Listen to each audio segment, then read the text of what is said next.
이제 우리 함께 하나님의 말씀 보시겠습니다. 오늘 이 아침에 우리에게 주신 하나님의 말씀은 신약성경 요한 1서 제5장 12절에서 15절까지 말씀 함께 보시겠습니다. 제가 가지고 있는 성경책에는 신약성경 제394페이지에 있습니다.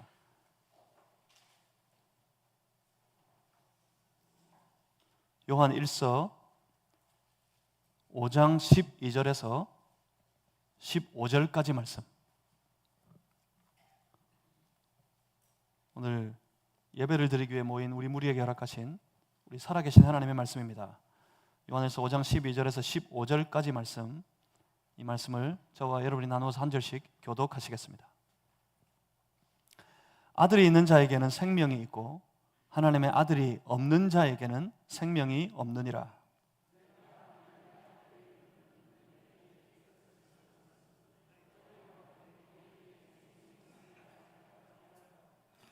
그를 향하여 우리가 가진 바 담대함이 이것이니 그의 뜻대로 무엇을 구하면 들으심이라.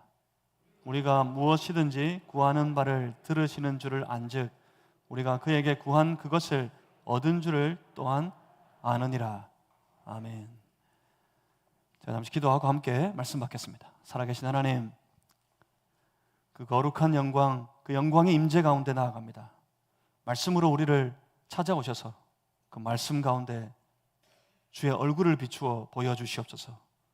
성령님, 그 말씀을 대하는 우리 영적인 눈이 활짝 열려서 비추시는 주의 얼굴을 바라보게 하시고 그 얼굴을 만나게 하시고 주의 말씀을 깨닫게 하여 주시옵소서.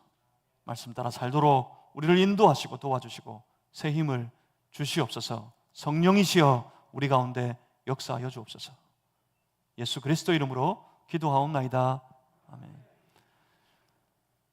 사랑하는 성도 여러분, 오늘 이 거룩한 예배로 나아가는 우리 모두가 예배 가운데 임재하시는 우리 주 예수 그리스도와 더불어서 아주 거룩한 만남을 함께 이루어가는 그런 예배의 시간이 되기를 주님의 이름으로 소망합니다.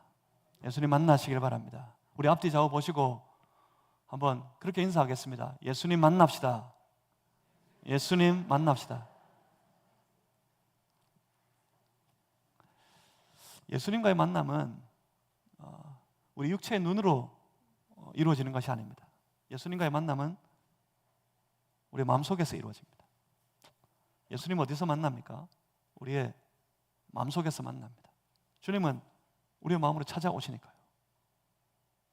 주님 만나기 위해서 우리의 내면의 모든 것들이 날 찾아오시는 그 내 삶의 마음의 한가운데로 들어가야 합니다. 예배는 그 마음속으로 들어가는 현장입니다. 우리의 내면이 예수님을 만나게 되면, 우리의 내면이 예수님을 만나게 될 때에는 우리 안에 아주 놀라운 일들이 벌어집니다. 예수님을 만나는 순간, 우리의 내면이, 우리의 마음이 예수님을 만나는 순간 우리를 붙들고 있던, 우리의 내면 속에 역사하고 있는 모든 사망의 권세, 사망의 사슬은 끊어지고 그 권세는 무너지고 그 사망의 세력이 우리의 삶에서 물러가게 됩니다. 사망의 권세가 다 물러가게 될 때 우리의 마음속에, 우리의 내면 속에 놀라운 생명의 역사가 일어나게 됩니다. 생명의 역사가 무엇입니까? 생명의 역사는 거룩한 하나님과의 만남입니다. 생명의 역사는 그 거룩한 하나님과 다시 화해하는 겁니다. 생명의 역사는 그 하나님과 더불어 화목을 누리는 것입니다. 사랑하는 성도 여러분, 우리의 삶이, 지난 삶이 어찌하였든지 이 예배 중에 우리를 찾아오시는 주님을 만나고 주님과 그 만남으로 인해서 다시 하나님과 화해하시는 여러분 모두가 되시기를 주님의 이름으로 축복합니다. 사람끼리 화해, 그보다 더 중요한 문제입니다. 하나님과 화해하시기 바랍니다. 하나님과 다시 화목을 누리실 수 있기를 바랍니다. 하나님 안에서의 평화를, 화평을 다시 다 받아 누리는 성도들이 되시기를 주님의 이름으로 축복합니다. 이 생명의 역사가 임하게 될 때, 이것이 생명의 역사인데, 이 생명의 역사가 임하게 될 때 성도는 그 생명으로 말미암아 삶에 지치고 곤고하고 고단하고 어렵다가도 생명의 역사, 주님이 날 찾아오셔서 나를 만나주시는 그 은혜의 역사 때문에 말할 수 없는, 한없는 위로를 누리게 됩니다. 우리를 만나셔서 우리 예수님이 우리 안에서부터 우리를 위로하십니다. 우리 가운데 주의 사랑을 나타내 주십니다. 내가 너를 사랑한다. 내가 너와 함께 있다. 괜찮다. 이길 수 있다. 주님이 우리를 위로하심을 누리게 됩니다. 생명의 역사가 있을 때 성도는 알 수 없는 용기를 얻게 됩니다. 우리의 모습으로 세상 앞에 나아가면 세상에, 그 거대한 세상의 벽에 부딪혀서 스스로 작아지고 스스로 두려워지고 한껏 움츠려 있다가도 우리가 주님을 만날 때, 주님이 우리 안에 역사하실 때, 생명이 역사할 때, 그 주께서 우리에게 세상을 이길 수 있는 용기를 주십니다. 예수님 우리 안에 계심을, 예수님 우리 안에 계신 것을 우리가 만나게 될 때 우리 안에는 용기가 생깁니다. 그래서 그 용기로 세상과 더불어 그 치열한 영적인 싸움에 나아가게 합니다. 그 싸움에서 그 주님으로 말미암아 주님 주신 용기 때문에 세상과 부딪혀 이기게 됩니다. 요한일서 5장에서 사도 요한도 그래서 외쳤습니다. 믿음이 세상을 이긴다고요. 하나님의 권속이 된 자들, 그들이 세상을 이긴다고요. 예수님 믿는 사람들이 그 용기로 말미암아 세상을 넉넉히 이긴다고 선포합니다. 그렇습니다. 예수 안에 있을 때 용기를 얻게 됩니다. 그 생명이 역사하게 될 때 그때 그 삶 속에는 놀라운 활력이 넘쳐납니다. 생명이 역사할 때, 예수 그리스도께서 그 안에 임하시고 역사하실 때 그 삶은 놀라운 기쁨이 샘솟듯 솟아나게 됩니다. 그래서 우리의 신앙의 삶은 다른 데 있지 않습니다. 이 생명을 돌보는 거예요. 우리 신앙의 삶의 승리의 비결은 다른 것에 있지 않습니다. 내 안에 있는 이 생명을 더욱 소중히 여기는 겁니다. 생명에 집중해야 합니다. 생명에. 그렇다면 이 생명은 어디에 있습니까? 본문 12절 이 말씀은 아주 명확하게 선포하고 있습니다. 본문 12절 말씀을 보십니다. 아들이 있는 자에게는 생명이 있고 하나님의 아들이 없는 자에게는 생명이 없느니라. 아멘. 성경은 애매하게 말하지 않습니다. 어떤 누군가에게 생명이 있을지도 모르고 없을 수도 있지만 그래도 생명이 있을 가능성이 많다, 이렇게 선포하지 않습니다. 아주 명확하게 선포합니다. 아들이 있는 자에게는 생명이 있다고요. 아들이 있는 자에게 생명이 있습니다. 그렇다고 아들 가지신 분들은 안심하시지 마시기 바랍니다. 제가 아들만 둘 있는데 저에게 생명이 있고 딸만 있으신 분들, 사실 딸 있는 분들이 참 부럽긴 한데 딸만 있어서 나는 생명이 없는 건가 하고 염려하시지 마시길 바랍니다. 여기서 아들이 누구지요? 아들이 뭐죠? 아들이 있는 자에게 생명이 있다 선포하십니다. 이 아들은 다른 이가 아닙니다. 하나님의 독생자이신 하나님께서 보내신 우리 주 예수 그리스도를 의미합니다. 무슨 말입니까? 예수 그리스도가 그 안에 있는 자에게 생명이 있고 하나님의 아들 예수 그리스도가 그 안에 없는 자에게는 생명이 없다. 성경은 우리에게 이렇게 선포하고 있습니다. 아주 명확합니다. 생명과 사망은 오늘 본문의 이 말씀을 의지해서 볼 때 생명과 사망은 아주 철저하게 예수님께 기대어 있습니다. 생명과 사망은 철저하게 예수님을 중심으로 나뉘어집니다. 생명과 사망의 자리, 그 사이에 끼어있는 애매한 영역은 없습니다. 최소한 성경을 볼 때 그런 자리는 없어요. 소위 말하는 회색 지대는 없어요. 거기는 생명인 것 같기도 하고 사망인 것 같기도 하고, 생명인지 사망인지 잘 모를 만한 애매한 자리, 그런 자리는 존재하지 않습니다. 명확하게 나누어집니다. 생명과 사망의 자리는. 그 사이에 누구를 중심으로요? 예수님을 중심으로. 예수님이 있으면 생명이 있고 예수님이 없으면 생명이 없습니다. 그래서 사랑하는 성도 여러분, 우리 안에 예수님이 있어야 합니다. 어떤 무엇보다 예수님이 있어야 합니다. 지내다 보면 예수님 말고는 다 있는 사람들이 있어요. 신앙의 삶이 길어지고 난 다음에 돌아봤더니 모든 것을 갖춘 사람들이 있어요. 놀라운 지식이 있고요, 아주 놀라운 열심이 있고요, 여러 가지 이름의 직분을 가졌고요, 다 갖춘 이들이 있어요. 그런데 다 가졌는데 예수님만 없어요. 예수님만. 그렇게 될 수 있습니다. 그렇게 되기 쉽습니다. 성경은 아주 분명히 선포합니다. 다 가졌어도, 모든 것을 갖추었어도, 온갖 잡다한 사변이 그 안에 충만하다 할지라도 만약 예수님이 없으면 거기는 생명이 없다고요. 다 잃어버린 것 같아도, 다 놓쳐버린 것 같아도 그 안에 여전히 그 마음 속에, 여전히 그 가슴 속에 아주 견고하게, 아주 간절하게 예수님 붙들고 있는 사람, 그 안에 예수님이 있으면 그 안에는, 그에게는 생명이 있다고 선포합니다. 그러니 생명이 있어야 합니다.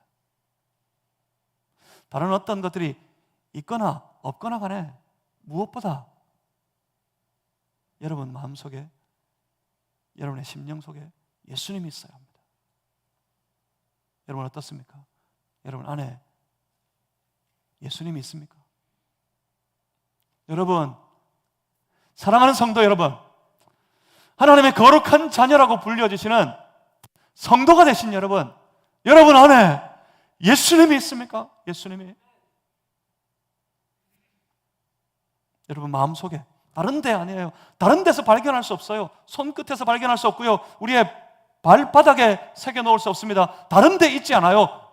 오직 그 마음속에, 다른 누구도, 어떤 사람도 보지 못하겠지만 하나님과 나는 확인할 수 있는 그곳, 그 마음속에, 여러분의 그 마음속에 언제나 한결같으신 우리 주 예수 그리스도가 있으시기를, 우리 주 예수 그리스도 그분이 충만한 삶이 되시기를 주님의 이름으로 축복합니다.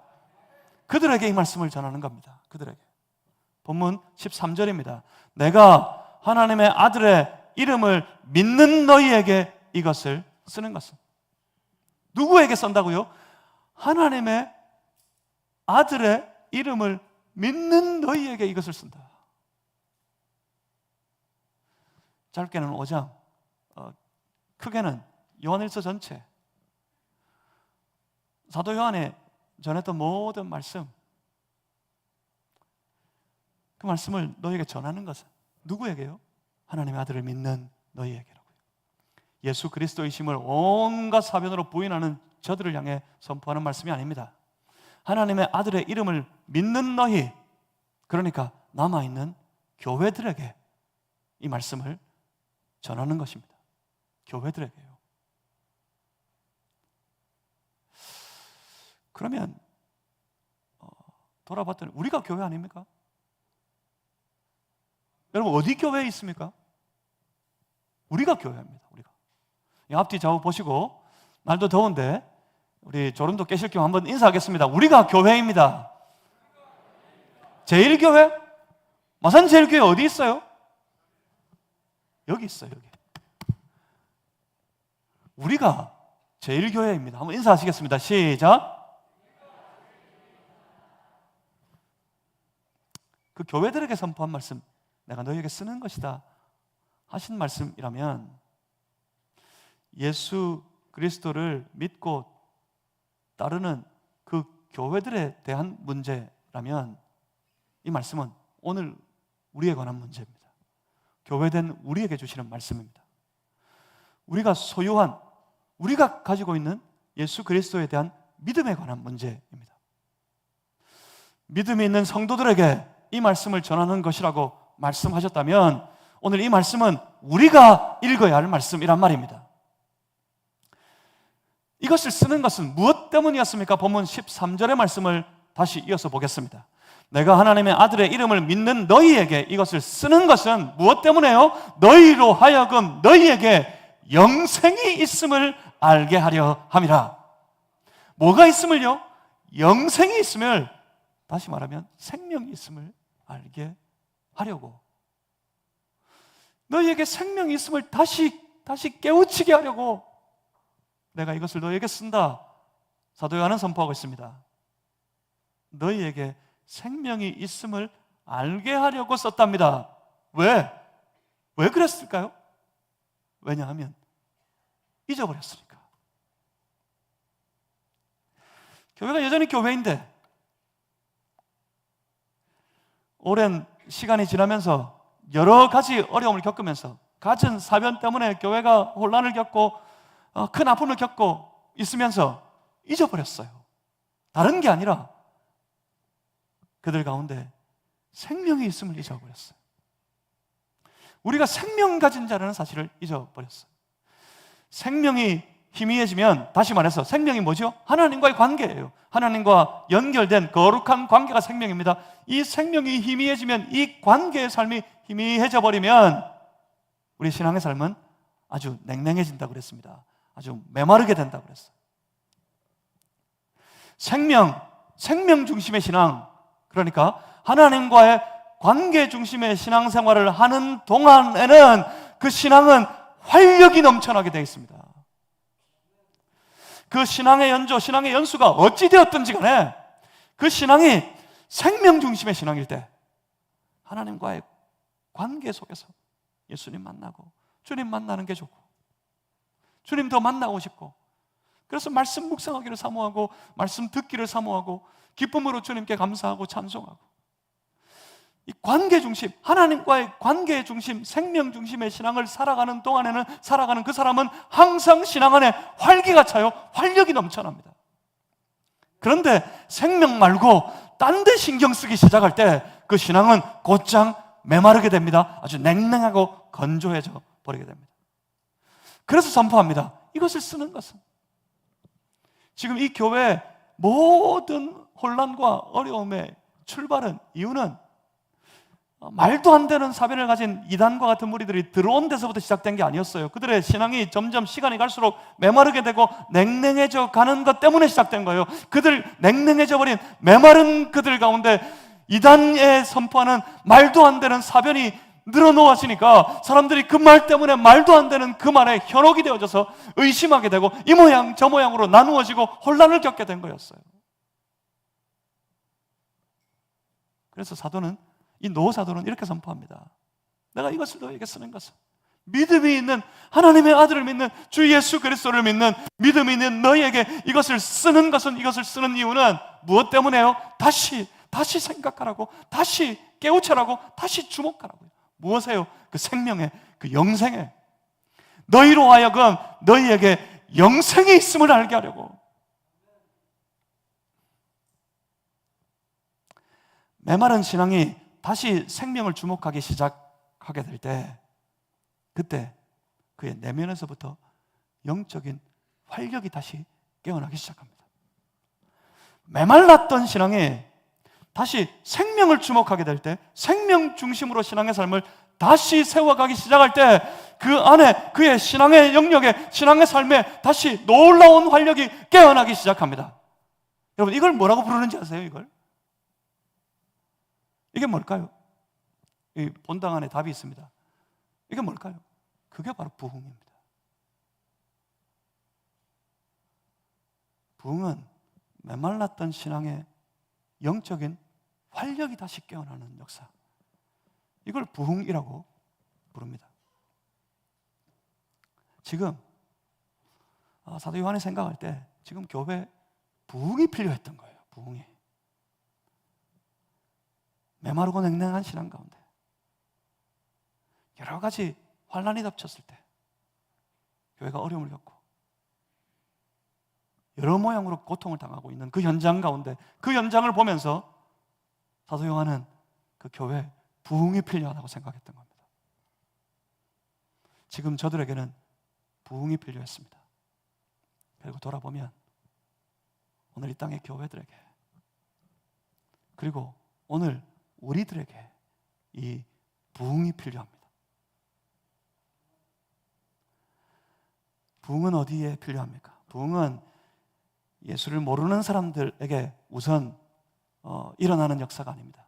부흥은 예수를 믿어서 생명을, 영생을 소유한 자이지만 어느새 시간이 지나다 여러 가지 모양의 일들을, 사건들을 겪다가 보니까 어느새 생명 없는 자와 같이 되어버렸어요. 예수 믿어 생명을 가진 자가 되었지만 어느새 생명 없는 자와 같이 되어서 저 생명 없는 세상과 같은 모습으로 살아가고 있는 모든 개인과 모든 교회와 모든 사회에 필요한 것이 바로 부흥입니다. 부흥. 다시 말씀드리면 생명 가운데 역동적인 신앙의 삶을 살아가야 하지만 어느새 그 생명과 관련이 없는 주변의 일들의 마음이 다 빼앗겨버려서 메마른 삶으로, 메마른 모습으로 살아가고 있는 모든 인생과 그 모든 현장에 필요한 것이 바로 부흥입니다. 부흥.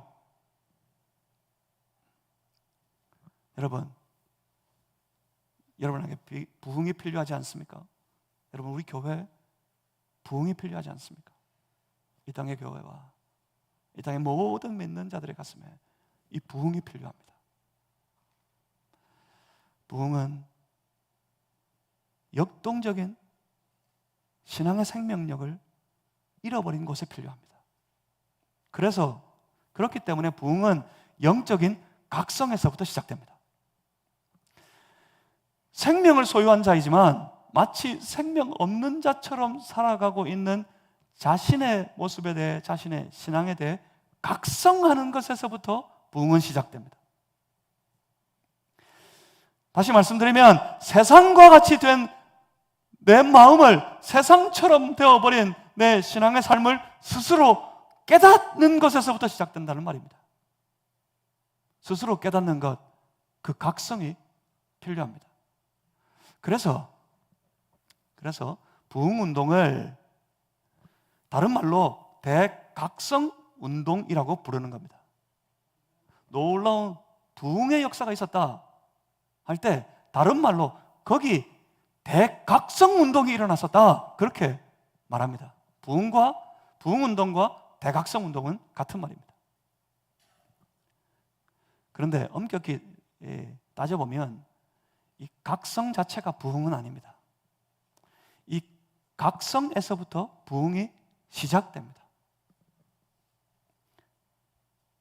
내가 메마른 신앙, 마치 생명 없는 자와 같이 살아가는 내 자신의 신앙의 모습을, 내 자신의 마음을 각성하는 그때부터 부흥은 시작됩니다. 그때가 있어야 돼요.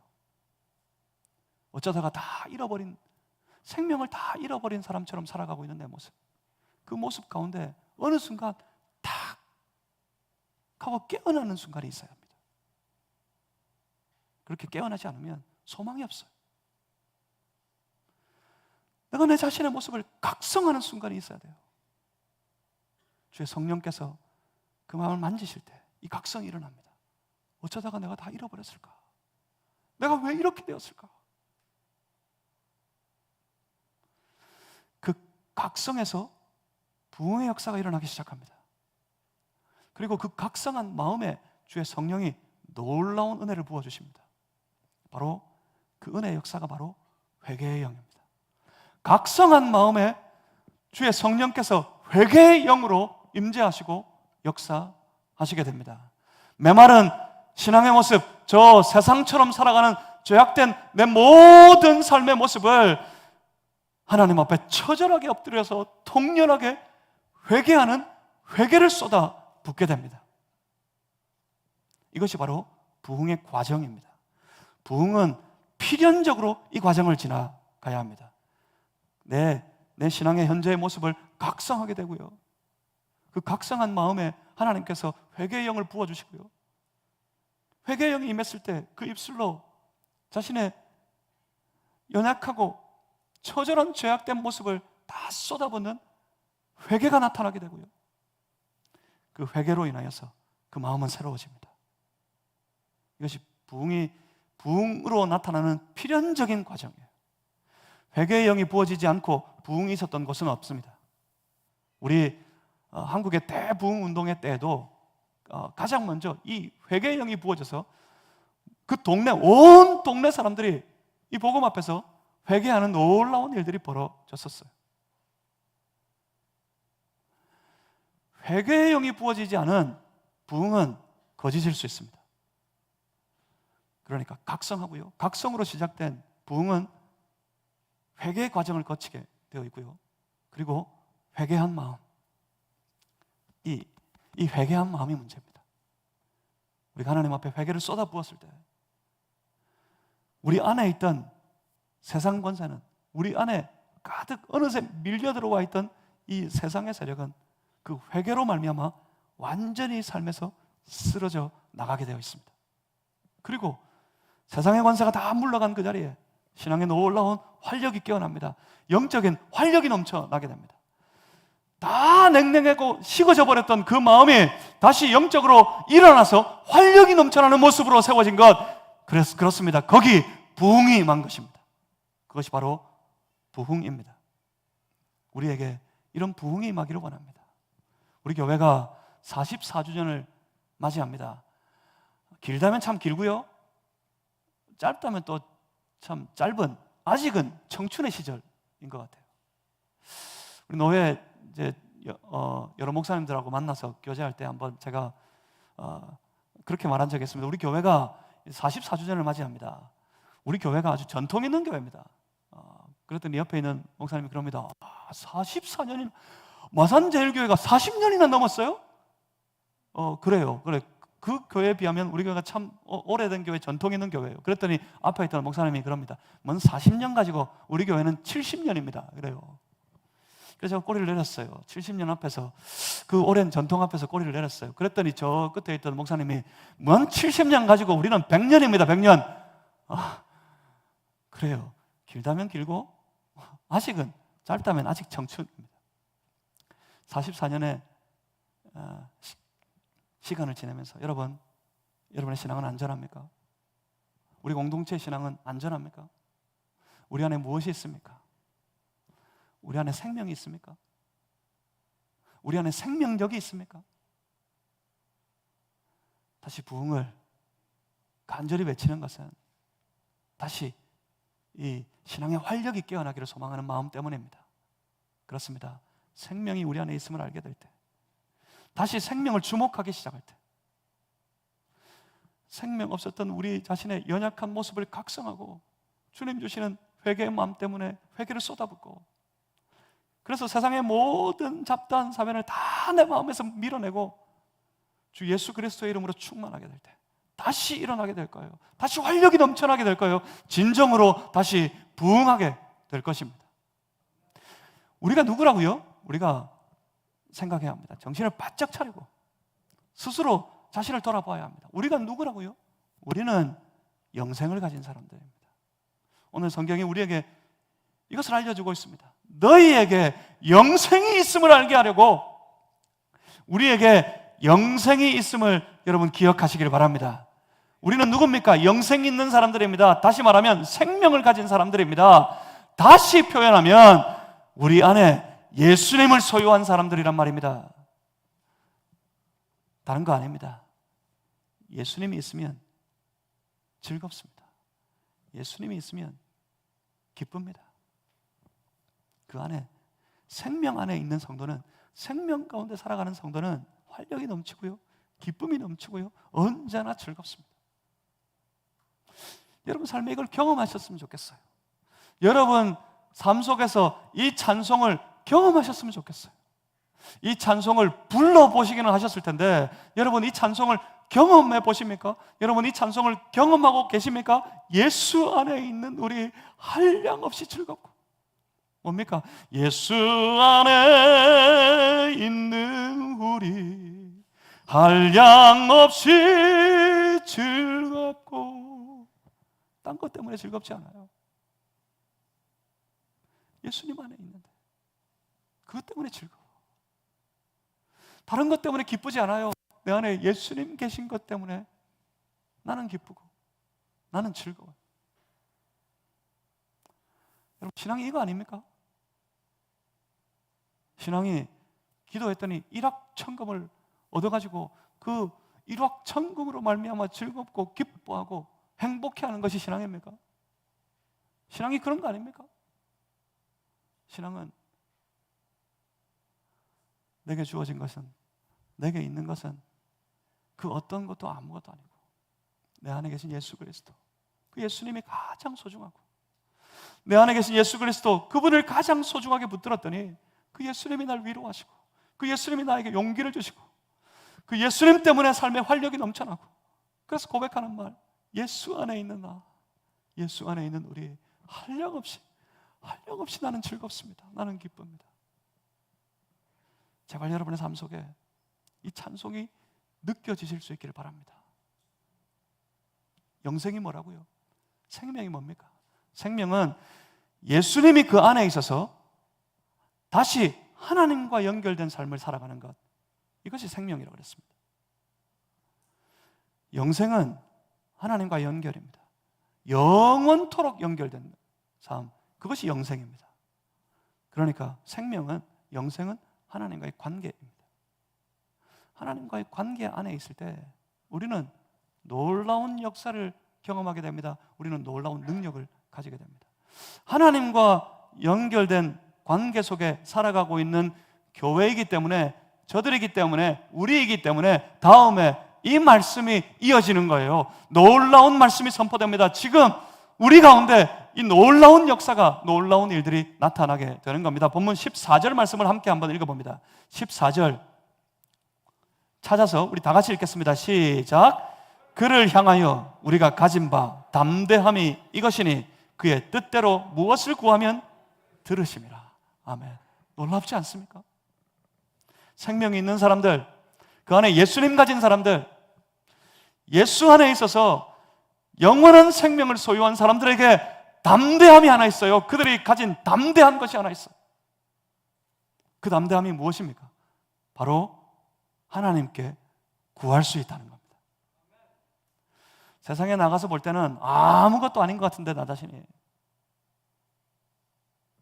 세상에서 그래서 취할 것, 얻을 것이 너무 부족하고 너무 없는 것 같은데, 우리 자신이요, 하나님 앞에 나아가 보면 우리 안에 예수님 계신 것 때문에, 내 안에 생명이 있는 것 때문에 그 하나님 앞에 담대함, 용기가 하나 생겼어요. 뭡니까? 그것이 하나님께 당당히 나아가서 하나님께 구할 수 있다는 겁니다. 놀라운 건 그 다음입니다. 그의 뜻대로 무엇을 구하면, 무엇을 구하든지 간에 그 하나님께서 어떻게 하신다고요? 들어주신다고요. 들어주신다고요. 무엇 때문입니까? 관계 때문이에요. 관계.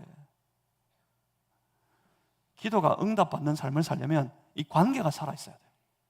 기도하면 무조건 응답받는다, 무조건 들어주신다, 성경을 암송했기 때문에 기도가 응답되는 게 아닙니다. 내가 기도했기 때문에 응답이 되는 거 아니에요. 그 전에 뭐가 살아있어야 돼요? 이 관계가 살아있어야 돼요. 관계가. 내가 하나님과 연결되어 있기 때문에, 내가 하나님과의 관계가 있기 때문에, 내 안에 예수님이 있기 때문에, 내 안에 생명이 있기 때문에 내 기도가 살아있는 거예요. 내 기도가 하나님 앞에 연락될 수 있는 거예요. 그래서 그것 때문에 하나님 들어주시는 겁니다. 하나님과의 관계 속에 있는 사람들은 당연히 구할 때 담대합니다. 반드시 들어주실 줄 알아서. 여러분 자녀를 길러보셨습니까? 자녀를 길러보신 분들은 경험했을 겁니다. 아니면 여러분 어릴 적 시절을 생각해 보시면 아마 기억이 나실지도 모르겠습니다. 한 아이가 그 아버지하고 아주 관계가 좋아요. 아버지를 딱 보면 알아요. 사이가 너무 좋아요. 그래서 지금이 때다 싶어요. 그래서 그 아버지에게 가서 구할 때 아주 당당합니다. 당당해. 아주 당당하게 구합니다. 아빠, 100원만. 감동이 없죠? 요즘에는. 저 어릴 적에, 오늘 다 어릴 적에 그러셨어요. 어릴 적에 생각해보면 항상 10원만 했는데 어쩌다가 언제부턴가 100원으로 인상된 것 같아. 아빠 100원만, 엄마 100원만 그랬어요. 요즘에 애들은 이게 10,000원짜리를 줘도 그런다 그러더라고. 10,000원짜리 딱 들고 에이 이거 가지고 뭐 하라고. 요새 애들이 그런다더라고요. 지금은 얼마쯤 불러야 감흥이 있는지는 모르겠는데 그때는 그랬어요. 아빠 100원만 당당하게 요구했어요. 아무런 관계가 없는 사람이면 옆집 아저씨 같으면 가서 아저씨 100원만 이러면 꿀밤 한 대 맞기 십상입니다. 그런데 내 아빠니까, 나를 사랑해 주시고 내가 사랑하는 내 아빠니까 필요가 있어서 그에게 가서 당당히 구합니다. 아빠 100원만. 아빠가 줘요. 얼마나 기뻐요. 얼마나 즐거워요. 그런데 그 아버지하고 사이가 좋지 않는 아들이 있습니다. 사이가 끊어져 버렸어요. 페루는과 같은. 필요가 있어서 구해는 봐야겠는데 자신이 없어요. 구할 때도 당연히 안 줄 것 같아. 그렇지만 가서 그 아버지를 부르면서 그럽니다. 아버지, 용돈 좀 줘보세요. 아버지, 당연히 no 합니다. 그거 줬다가 또 가서 어떤 배려운 짓을 하고 어떤 악한 행동을 할지 모르겠는데 당연히 no, 거절합니다. 자신이 없게 안 줄 줄 알고 구해봤어요. 그런데 안 줘요. 근데 안 주면 어때요? 원망이 생겨요. 용돈도 안 주면서 말이야 무슨 부모라고. 그렇게 폐륜이 나타나는 겁니다. 하나님과의 좋은 관계, 하나님과의 온전한 관계, 그 생명 안에 있을 때 성도는 담대합니다. 하나님 앞에 나아갈 때 당당합니다. 당당하게, 담대하게 아버지께 구할 수 있습니다. 그리고 아버지는 들어주십니다.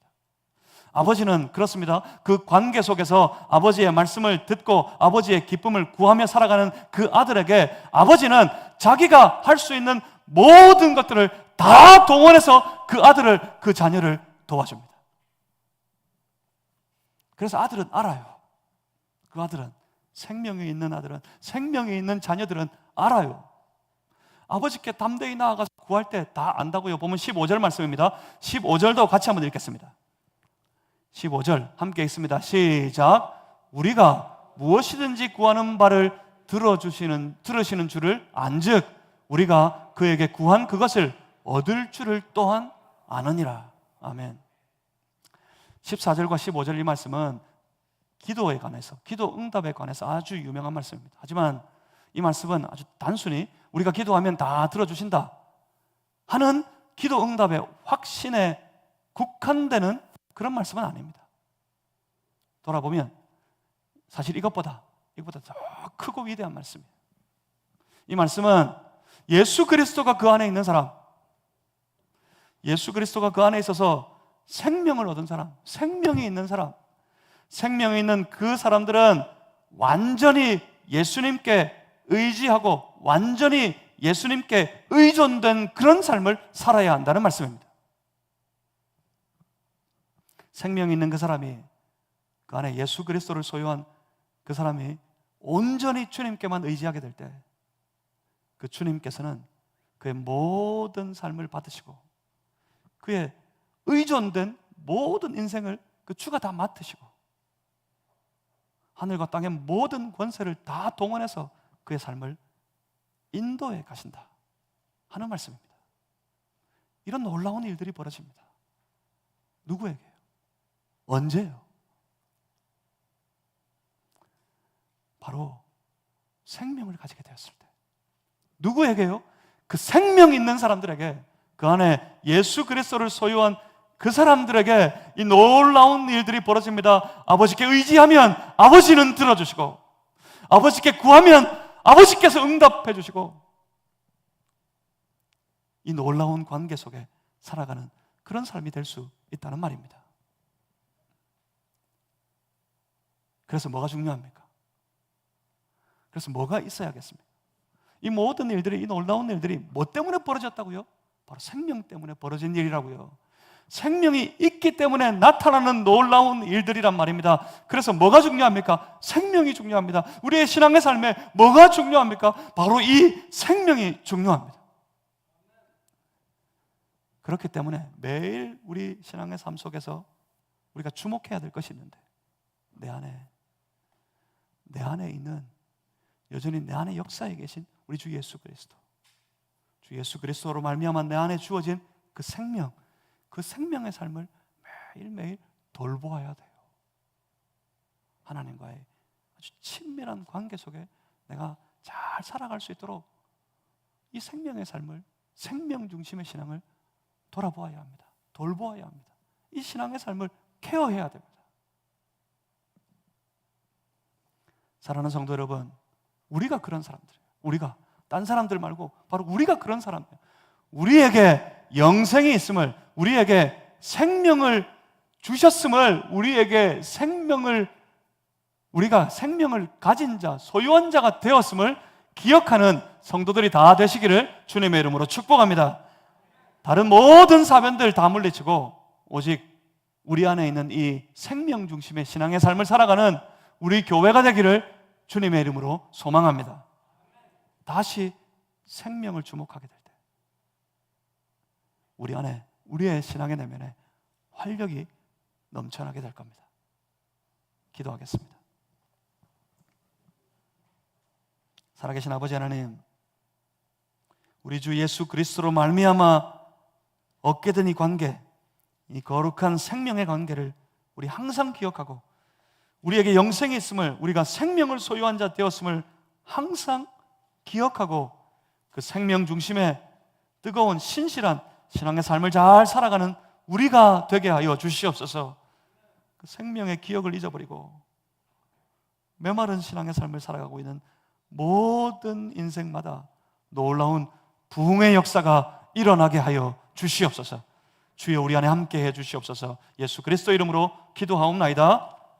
아멘. 찬송가 380장입니다. 나의 생명